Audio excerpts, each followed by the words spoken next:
శ్రీకృష్ణ చరిత్ర మొదటి భాగం అధ్యాయం 29 కిరీట తిరస్కారం. రచన నిర్మలం అనే శ్రీ అజ్జరపు వెంకటరావు. సంపాదకత్వం శ్రీమతి పప్పు శాంతాదేవి.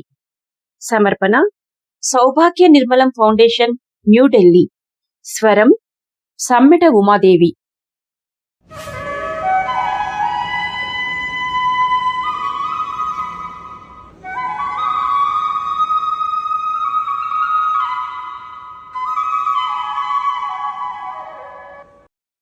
యాదవ ముఖ్యులందరూ వసుదేవుని కోటలో సమావేశమయ్యారు. కంసుడు చనిపోయాడు. మధురకు లోకకంటకుని పీడ నుండి విముక్తి కలిగింది. కొందరు సంతోషిస్తున్నారు. నిరంతర రాజభీతితో కృంగుతున్న మరికొందరు స్వతంత్రంగా తలెత్తుకుని తిరగవచ్చుననే ఆనందాన్ని పొందుతున్నారు. పోగొట్టుకున్న ఆస్తులను తిరిగి పొందవచ్చుననే తృప్తితో మరికొందరు కులుకుతున్నారు. గర్గాచార్యులు లోనికి పోయి వసుదేవుని పిలుచుకొని వచ్చారు. అవంతి రాజకుమారులతో మధుర వచ్చిన ఆచార్య సాందీపులు కూడా గర్గాచార్యునితో కలిసి వచ్చారు. మధురానగర శాంతిరక్షకుడు ప్రద్యోతుడు యాదవ ముఖ్యులందరినీ సభకు పిలుచుకొని వచ్చాడు. సూరముఖ్య, మనం చాలా క్లిష్ట పరిస్థితిలో ఉన్నాము. పరిస్థితులు చాలా తొందరగా పరుగెడుతున్నాయి. మనం కూడా వాటికి అనుగుణంగా ప్రవర్తించాలి. లేకపోతే మనం శత్రువుల చేతిలో చిక్కుపడతాము. ప్రస్తుతం నగరమంతా యాదవ సైనికుల అదుపులోనున్నది. మగధ సైనికులను అణచియుంచాము. ఈ పరిస్థితి మారకుండా మనం కట్టుదిట్టం చేసుకోవాలి అన్నాడు ప్రద్యోతుడు. అవును, నేను గ్రహించాను. వచ్చిన అతిథులందరూ కంసునికి ముఖ్య స్నేహితులు. వారందరూ కంసుని మామగారైన జరాసంధుని సామ్రాజ్య సమాఖ్యలోని వారు. ఇక్కడున్న మగధ బలాలతో కలిసి వారు ఏమి చేసినా చేయవచ్చును అన్నాడు వసుదేవుడు. అంతేకాదు, తన అల్లుని చంపినందుకు చక్రవర్తి జరాసంధుడు మనలను ఎన్నటికీ క్షమించడు. కంసుని రాణివాసములో జరాసంధుని కుమార్తెలిరువురు ఉన్నారు. వారు మగధ సైనికులు మనకు భయహేతువులే అన్నాడు ఒక ముఖ్యుడు. అందరము ఏకీభవించి పనిచెయ్యాలి. ఆలస్యం చెయ్యకూడదు. వెంటనే నిర్ణయాలు తీసుకొని మన సైనిక బలం పటిష్టం చేసుకోవాలి అన్నాడు వసుదేవుడు. మహారాజు ఉగ్రసేనుడు ముసలివాడు. ఆయన ఈ పరిస్థితులలో మనకు నాయకత్వం వహించి విజయం కలిగించే శక్తి కలవాడు కాదు. మనకు సమర్థుడైన ప్రభువు కావాలి. సైన్యములను సమీకరణ చేసి రాజ్యము శత్రుగతము కాకుండా కాపాడగల వీరపురుషుడు కావాలి అన్నాడు ప్రద్యోతుడు. తానే ప్రభువు కావాలని ప్రద్యోతుడు ఆశిస్తున్నాడని కొందరు శంకించారు. అంత తొందరేమిటి అన్నారు. వసుదేవుడు ఆలోచించాడు. నిజమే ప్రద్యోత, కంసుని స్థానములో మనకు సమర్థుడైన ఒక ప్రభువు కావాలి. మనం వెంటనే ఒకరిని రాజుగా నియమించుకోవాలి. అప్పుడే శత్రువులను మనము నిర్భయముగా ఎదుర్కోగలము. ఎంతటి బలవత్తరమైన సైన్యానికైనా ఒక నాయకుడు, ఒక జెండా, ఒక గీతము అవసరము. మనము మన రాజును వెంటనే ఏర్పరచుకోవాలి. గర్గాచార్యుల వారు ఏమి సెలవిస్తారు అన్నాడు వసుదేవుడు. అదే నేను అనుకుంటున్నాను. మధురలో అరాజకం వ్యాపించకూడదు. మధురను నాశనం చేయటానికి ఇతరులు కుట్రలు పన్నవచ్చును. ఈలోగా మనము బలమును పుంజుకోవాలి అన్నాడు గర్గాచార్యులు. కంసుని భీతి వల్ల చాలా మంది యాదవ ముఖ్యులు మధురను విడిచి వెళ్లిపోయారు. వారందరినీ తిరిగి మధురకు ఆహ్వానించాలి. వారితో కూడా సంప్రదించాలి అన్నాడు ఒక ముఖ్యుడు.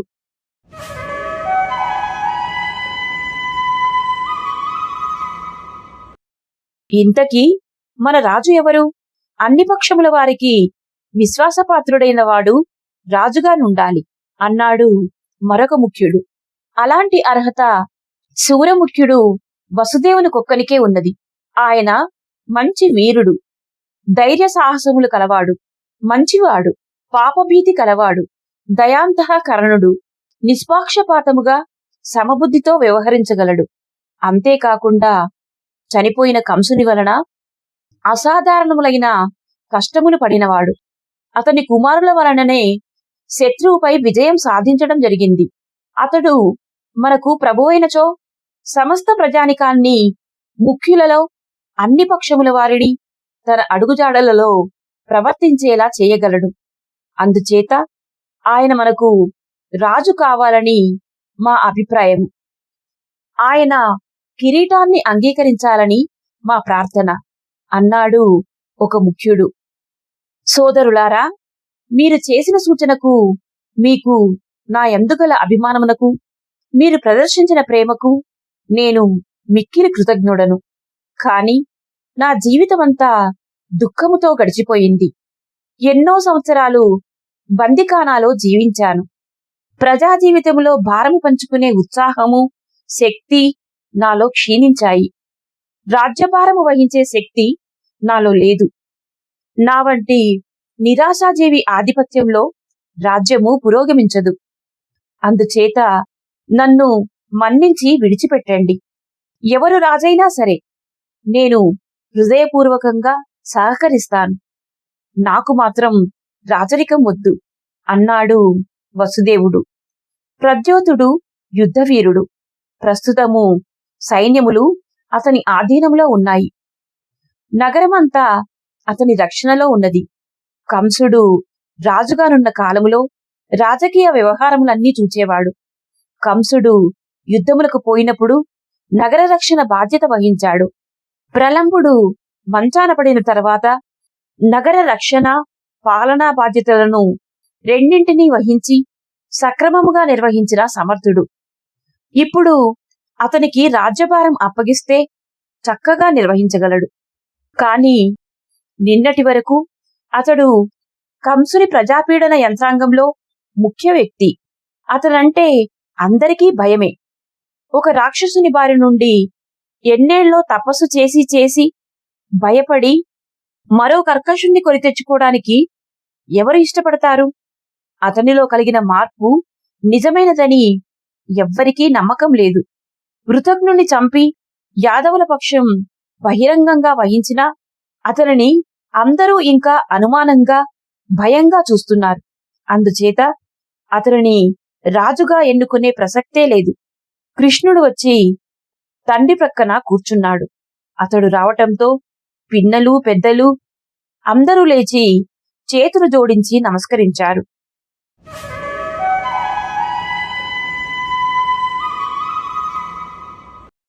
కృష్ణవాసుదేవుడు వారికి 16 ఏండ్ల పసివాడుగా కనిపించడం లేదు.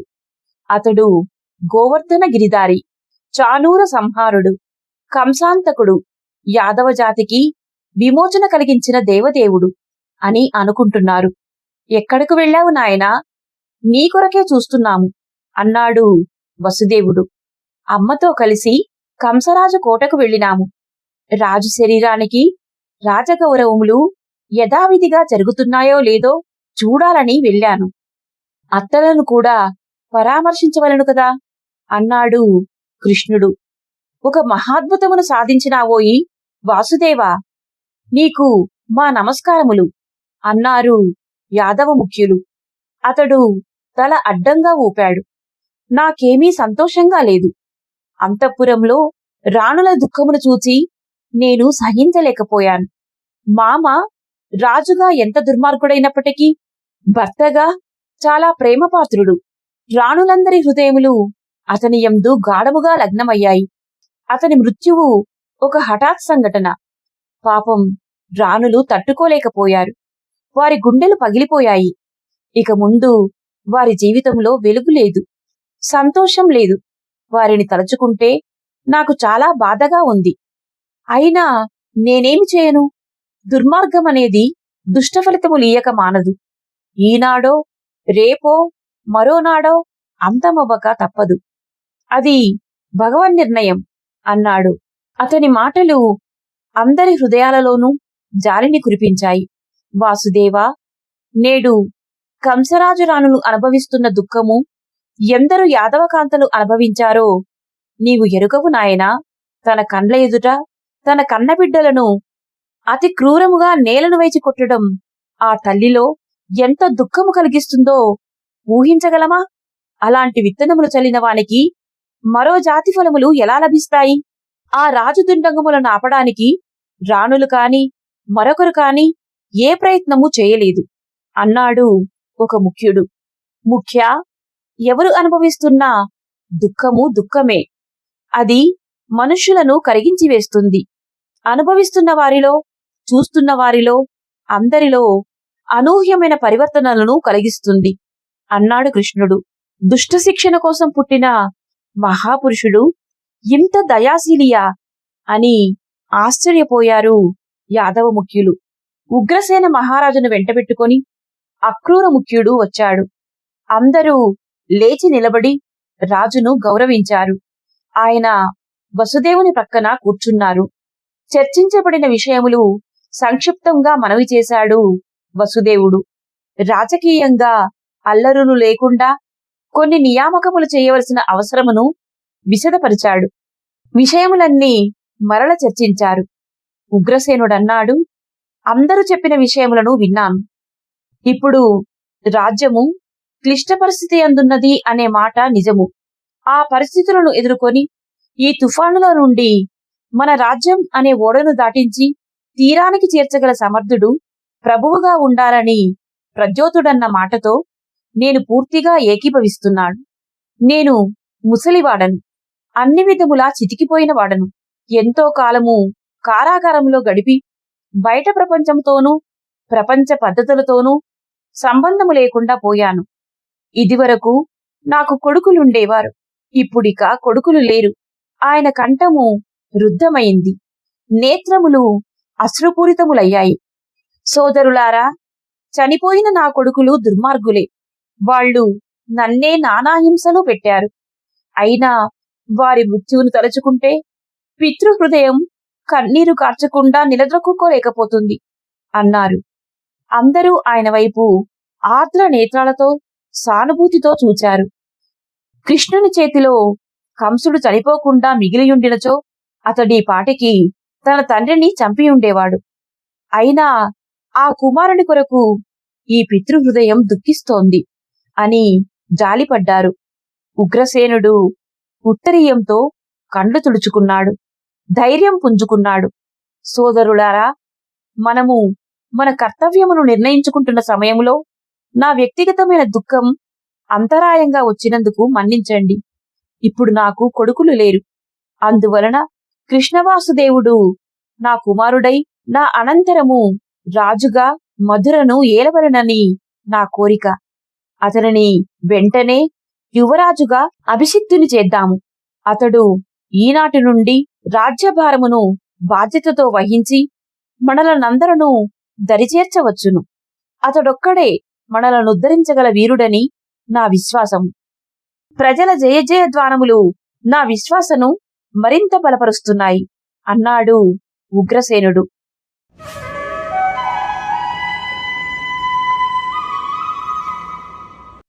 సోదరులారా, మహారాజు చేసిన సూచన చాలా సమంజసమైనది.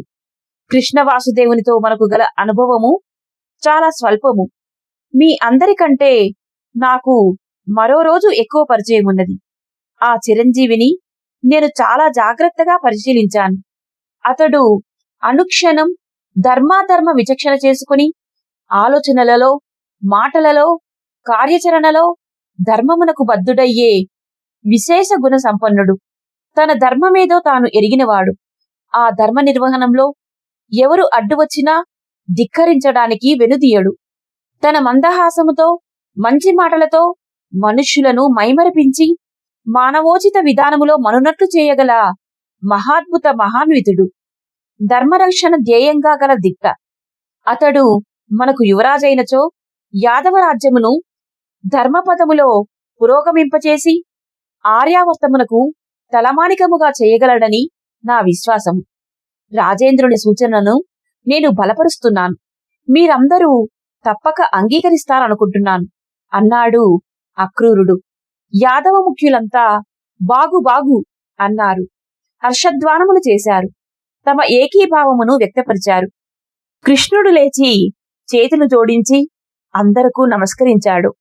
గౌరవం ముట్టిపడే స్వరంతో, వినయముతో అందరూ ఆశ్చర్యచకితులయ్యేలా అన్నాడు. మహాప్రభు, తమరు అక్రూర ముఖ్యులు.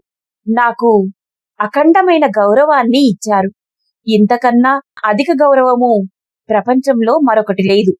నా యందు తమకందరికీ గల ప్రేమకు, ఆదరాభిమానాలకు నేను మిక్కిలి కృతజ్ఞుడను. మధుర మహారాజ్యము ఎంతో సమర్థులు కాని ఆ సింహాసనాన్ని అధిష్ఠించడానికి అర్హులు కారు. ఆ రాజ్యరమును వహించడానికి నాకు ఎంతమాత్రమూ అర్హత లేదు. పుట్టుకకు నేను అత్యుత్తమ క్షత్రియ వంశజుడునైనా, జగద్విఖ్యాతి కాంచిన పుణ్యదంపతుల బిడ్డడినైనా, నేను పెరిగినది వనసీమలలో. పశువులతో, పశువుల కాపరులతో సహజీవనం చేశాను. నాకు తెలిసినది పశుపాలన కాని రాజ్యపాలన కాదు. మహాప్రభు, మీరు నాకు ఆరోపించిన మహాకార్యములు నా వల్ల జరగడానికి కారణము నన్ను పెంచిన తల్లిదండ్రుల వద్ద నేను పొందిన శిక్షణ. ఒక గోపముఖ్యుని బిడ్డడుగా ఆ గోపుని ఆధీనంలోనున్న గోపకులను, గోవులను రక్షించుకొనుటకు నేను కొన్ని పనులు చేయవలసి వచ్చినది. వాటినే ఏవో ఘనకార్యములుగా నా యందు అభిమానము గల వారందరూ పొగుడుతున్నారు. అంతేకాని మహారాజా, రాజ్యపాలనకు కావలసిన శిక్షణ నేను పొందలేదు. ఆ దక్షత నాకు లేదు.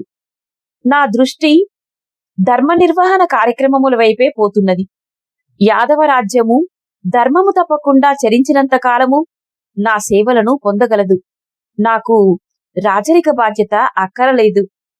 ఈ రాజ్యబంధములనే సువర్ణ సుంకములలో నన్ను నేను బంధించుకోవడానికి ఇష్టపడను. మధురానగర ప్రజల సేవకునిగా నన్ను స్వేచ్ఛగా మననీయండి.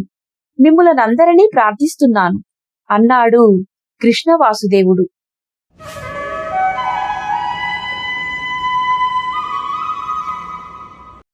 అలా కాదు కృష్ణ, నీ వంటి సమర్థుడు మన యాదవులలో మరొకడు లేడు. మధుర ప్రస్తుతము శత్రు మధ్యములోనున్నది.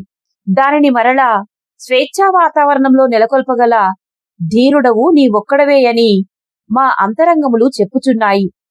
గర్గాచార్యుల ఆశీర్వచనములతో నీవు యువరాజ పదవిని అంగీకరించాలి అన్నాడు ఉగ్రసేనుడు.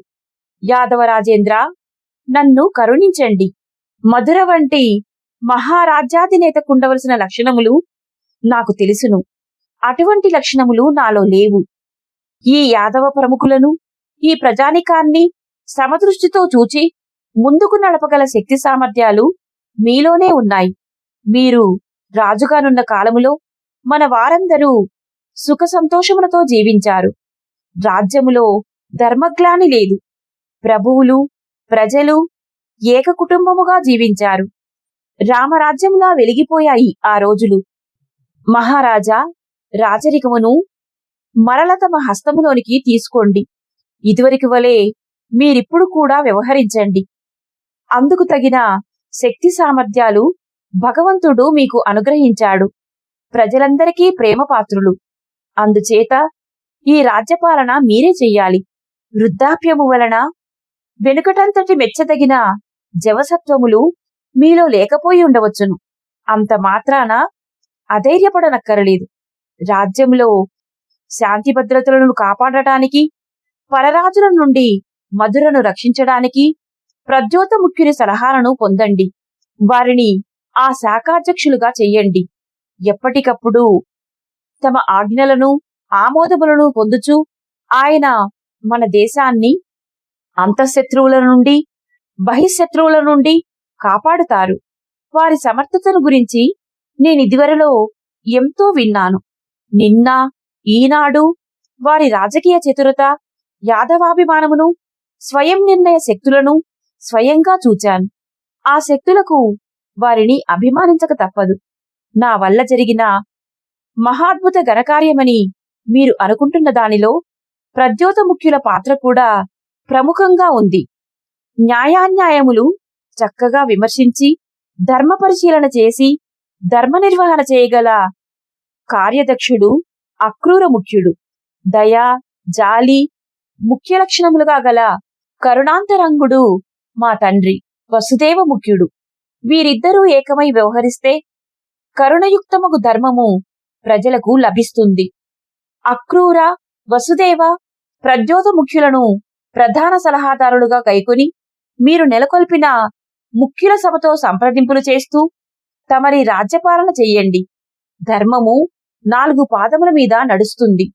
ప్రజలందరూ సుఖ సంతోషములను అనుభవిస్తారు. మధురా నగరము నిత్య కళ్యాణము పచ్చతోరణముగా వెలుగొందుతుంది. అందక, శూర, కృష్ణ యాదవులందరి సహకారము, సానుభూతి మీకు లభిస్తుంది. నేను, మా పెద్దన్న బలరాముడు, మా తమ్ముడు ఉద్ధవుడు మీకు అంగరక్షకులుగా, నమ్మిన బంట్లుగా, కార్యనిర్వహణ సాధనములుగా పనిచేస్తూ మీ పరిపాలన దిగంత విఖ్యాతమగు యశస్సును కల్పిస్తాము.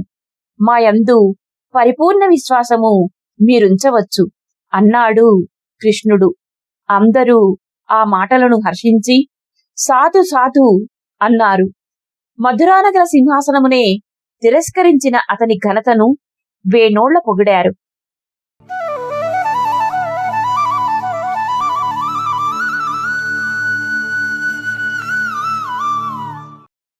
తన కుమారుడు సింహాసనమును తిరస్కరించినందుకు వసుదేవుడు చాలా సంతోషించాడు. కృష్ణునిలో గల నిర్మలత్వానికి, నిరహంకారానికి మురిసిపోయాడు అక్రూరుడు. గోడచాటు నుండి ఈ సంభాషణలను వింటున్న ఒక నారీరత్నము ఆనందాశ్రువులు రాల్చింది. మరికొన్ని ముఖములలో ఆశాభంగం కనిపించింది. ఆ రాత్రి కృష్ణ బలరాములు ఒకచోట పరున్నారు. 3 రోజుల క్రితము వారు వనసీమలలో తిరిగే గొల్లబాలురు, ఇప్పుడు యువరాజులు. కృష్ణుడు కిరీటమునే తిరస్కరించాడు. ఈ 3 రోజులలో వారికి అన్నీ అఖండ విజయములే. అన్నీ కృష్ణుడు సాధించినవే. కృష్ణుడు దేవుడని బలరాముడు అనుకోలేదు. అతడు తనకు తమ్ముడు, తన చిన్ని తమ్ముడు, సాధువు, తెలివైనవాడు. అతనికి తమ్ముడంటే ప్రేమ పొర్లి వచ్చింది. కౌగిలించుకున్నాడు. కృష్ణా, నీవు అద్భుతమైన వాడవురా అన్నాడు. నీ వంటి అన్న ప్రక్కన అండగా ఉంటే సరి అన్నాడు కృష్ణుడు. ఒకరినొకరు కౌగిలించుకొని నిద్రపోయారు.